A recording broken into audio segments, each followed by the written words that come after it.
is Shilesh. I previously worked with the Urban Emergency Studios. Last semester I went to Ghana for the research, part of the 18-member team. And currently I am doing my thesis work here. So I'm here to give a general description of the political system and how it has had a close interaction with the spatial evolution of China itself. So to start off, I'll just give a brief about the Urban Emergency Sichuan workshop itself. So it kind of generates a place for it. Yeah, 2008 May 12th, you had a 7.9 earthquake near the Sichuan province, and then this earthquake was felt as far as Beijing, which is 1,500 kilometers away, and Shanghai, which is 1,700 kilometers away. So it was a massive earthquake, and let's see the casualties, which was really high. A lot of school children were trapped in everything. It was a lot of problems. 4.8 million people were homeless at the end of that time.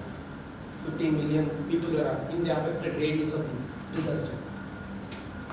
So this is a house in the Sichuan province where the workshop will be held. There was a total collapse of the physical structure as well as the infrastructure of the whole area. So these are few images. There was a huge downpour after the earthquake, which kind of collected wake pools, which at a point of time broke loose and caused even more devastation after the earthquake has ended.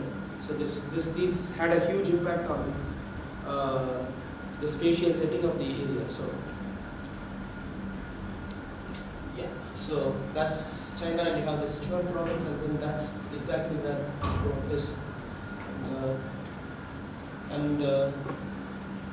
The basic history of Sichuan, to say in brief, is it's this picture, that is a 2,000-year-old irrigation system which was put across the Minjingyang River in the 250 or 200 BC.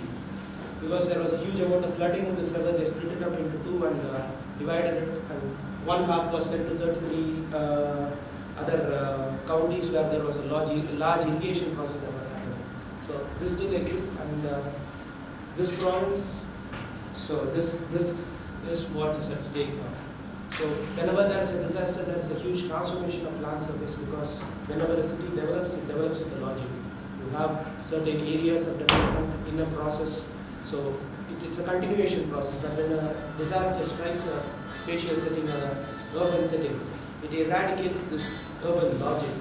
So what you have is an abundance of land, which is contested at that point of time without any sense of previous existence. So there's a huge amount of difference in the development that had before and after the disaster. That is the main focus of urban emergencies as it is, to see the post-disaster development of spatial settings in urban areas, which is really different from any other settings. So you can see the Sichuan sits somewhere right in the red mark, which is where the maximum affected area was. So to give a basic description of Sichuan, it is 70% of it is involved in agriculture, and 30% is tourist, and a lot of other occupations comprise the 30%. But you can see the share of it. When you see the economy generated from agriculture, it's 35%, whereas 65% comes from the other part. Now you see the drive that 70% of the people involved just contribute 35% of the economy, whereas 30% contribute to 65% of the economy. So this is a kind of a spiraling system where there is going to be more push from the top to more urbanization of space, loss of agricultural lands, a lot of social tensions, which if not dealt with at this point of time, then there is not going to be a sustainable development of any urban form. That's the major focus of UE-Sichuan itself, is where there's an agglomeration of everybody who's a part of the system have to be counted in. The farmers, the tourists, the investment from the foreign aids, everything has to be a part of the development process that is going to come out of it. So this is what the workshop is working for, and this is what you'll be looking at when you are there. So to start with that, start with China as a whole. Sorry, could you speak a little bit slower or clearer? Okay. Yeah, it's a major problem with that. Okay. Okay, so I'll start with the phrase. I was watching a documentary about China, in which there was one guy explaining more common Chinese fun kind of a joke. He says that Chinese president is traveling in a car. He comes to a junction where there are two boards. You see on one side you see communism and socialism, on the other side you see capitalism. So the driver asks on which side do you want to go. Of course it's the capitalistic side, but make sure you switch on the indicator to the socialistic side. So it's a kind of a framework that sits still in the center state. That is, the state is the omnipresent power. The center is the omnipresent power which controls the land, all the rights to do anything in the city. But foreign investment has come in and a huge development has happened. So it's a kind of best of the both worlds, you can say, that the socialistic power is still maintained without being lost into a democratic system where everyone has his own individual power, but you work as a collective state. At the same time, you have the economy pouring in more than any other place in the world.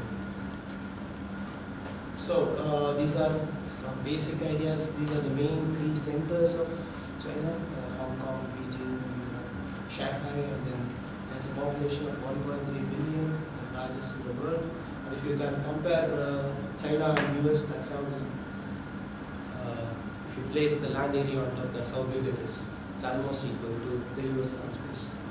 So now, geographically, China is divided into three by nature. From you have the three regions of China: the western region, the central part, and the eastern part.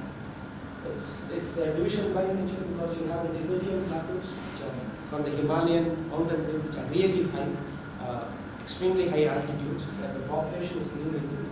Then you come down to the central mountains and plateaus, and there's a lot of rises and a lot of valleys, and that's where the Zhuang is also situated, and the Three Gorges Dam is situated in these locations. And then you travel to the eastern plains, which are more fertile and cultivated land, which is in the coastal regions of China. As you can see, this is just a night picture, satellite picture during the night. You clearly see that the concentration of human presence in terms of the visual light that could be seen from the space, it's concentrated on the edges, on the top. You don't really see, if you consider this as a rough map of China, see where the concentration of light is exactly, and you see South Korea, you see nothing in North Korea.